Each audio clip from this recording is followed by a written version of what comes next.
پارسال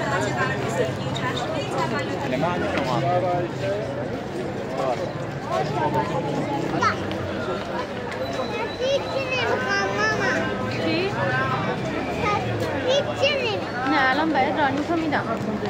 نگران نه مثلا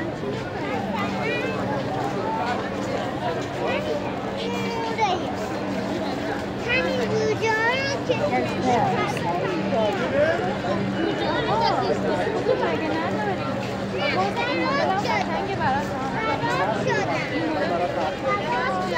عادی میشینه اونجا نزدیک اون خرابش کردی خودتون